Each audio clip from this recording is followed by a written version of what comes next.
boringness in a marriage. Is it normal for a marriage to be bored? For one to be bored in marriage, or that for a marriage to become all of a sudden become so boring to you? Something that was so interesting from the beginning, something that was so full of life from the beginning, all of a sudden becomes so boring that I just want to give it up. Is it a normal thing? Yes, for the gospel truth, I tell you, it is normal for marriage to be bored for a while. It can happen to every marriages. Marriage of a pastor, marriage of apostle, marriage of an evangelist. Yes, it can happen to anybody. When your marriage become all of a sudden boring to you. How to fix it? These are the area we're going to be looking at today. God bless you. This is Ministers of the Gospel YouTube channel and Ministers of the Gospel page. I appreciate each and every one of you for being here, for supporting and for liking this page and this YouTube channel. I pray may the Lord God bless you all in Jesus' name. Amen and amen. I know when a marriage becomes so boring, it is no longer interesting. When a marriage becomes so boring, it becomes so tedious to you. When a marriage becomes so boring, it becomes so weird and dull. You begin to see the dullness of that marriage. It becomes so lifeless. When your marriage becomes so bored, it means it does no longer have life. It does not have taste. It loses its flavor already. When something is no longer interesting, sometimes when you are watching a film, that film is no longer interesting to you, just put off the TV. That is what so many persons has done to their marriages. So many persons has gave up on their marriages because of what boringness. So many persons has gave up on their marriages because they no longer find it interesting. What drove them from the beginning drove them to the middle, and it could not drove them to the end of the marriage. Yes, because some person will tell you when you listen to some certain excuse that happened in the marriage, it's not that so grievous that they have to give up the marriage, but they just have to give it up because they could not do it anymore. My husband is no longer interested. My wife is no longer interested. What she was doing from the beginning, she's no longer doing it. What she was doing, you see a lot of excuse because boringness has all of a sudden stepped in. How to fix boringness in a marriage? I tell you the truth, the gospel truth. I tell you, and you take it, and it will help you. How do you fix boringness in marriage? First of all, this is where creativity comes in. Creativity in the sense that you're thinking. You think of new thing as a man. Think of new thing as a woman. Because the one you have put in from the beginning, the one you have been doing from the beginning has become so weird. It's no longer what useful. It's no longer what it's not a thing that is helping the marriage. You think of new thing. That is where suggestion comes in. You suggest new thing. You suggest what to do that will stir up that marriage all over again. Make use of your positive imagination. Your positive imagination that you have been thinking up there in your mind. This is the time that you should make use of it. Now that things is at stake in your marriage. That thing that you have been thinking, oh, I wish I can do, but you have just been thinking it's just there. You need to make use of it now that your marriage has become all of a sudden boring to you. That's based on creativity. Think of new things, suggest new things, suggest what to do to help that marriage to have its life all over again. And we'll be going to number two. Number two is that enjoy each and every moment that you spend together. So many couples are taking this self photo because they are life partner. So many husbands are taking this self photo because they are their wife. So many wives are taking this self photo because their husband. Whenever your husband comes back from work, whatever business you are doing, whatever thing you are doing, put this phone aside. Make use of every moment that you spend together. Let your discussion be clear. Let that moment be useful to you.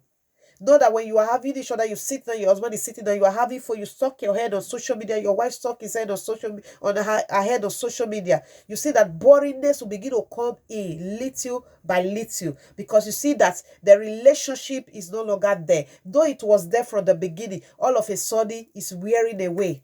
So make use of any time, little time that you see each other, that you meet each other, make use of that time that you be with each other. I'll be going to number three. Number three talks about setting up an emotional intimacy as husband and wife.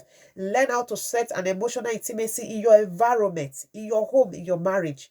Setting it up in the sense that kissing is very important.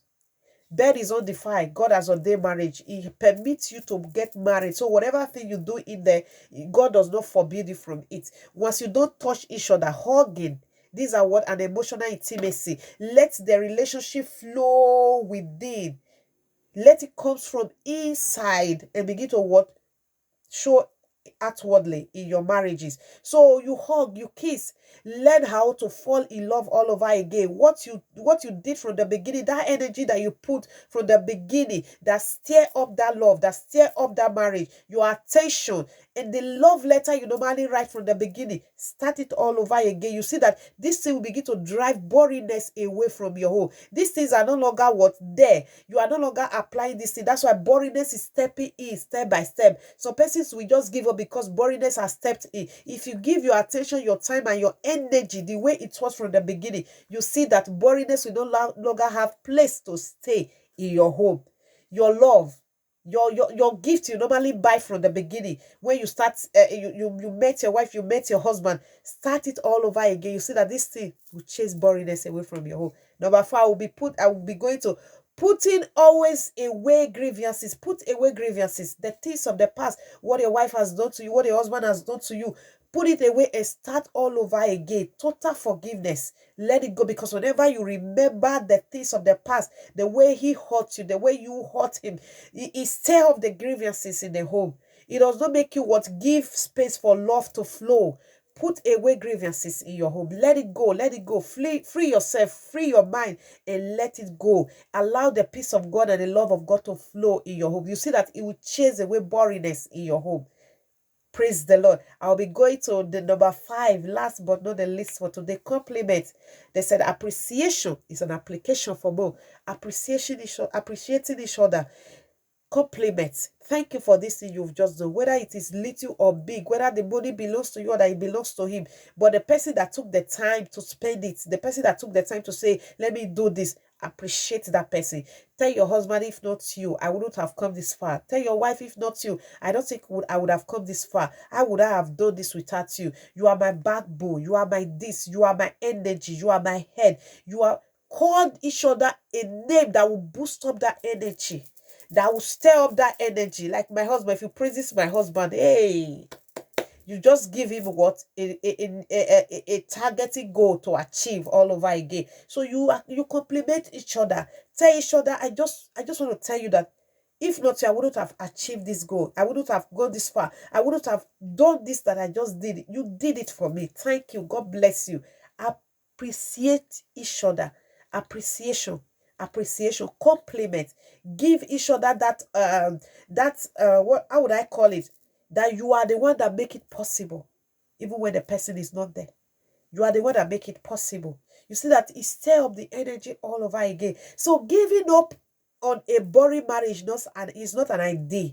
It's not a thing that you should say, oh, it is no longer working out. I just gave it up. Because you did not put these things. If you put these things in your marriage, you see that it will chase boringness away from your home. Boringness can happen to any marriages. Be you pastor, evangelist, apostle, bishop. Boringness can happen to you. It can happen to anybody. But your time, your energy you spend in from the beginning, you see that your marriage will become so interesting all over again. It becomes, the life will come all over again in your marriage. So, and learn how to manage your time. I will add this. Learn how to manage your time. Manage your time in the sense that even when they put you 24 hours in the work, try to manage your time so that you can have that time to spend with each other. Because if you don't spend time with each other, you see that you become so bored as well. He's not there. She's not there. You are all alone. You become so bored. That's why you see that so many couples with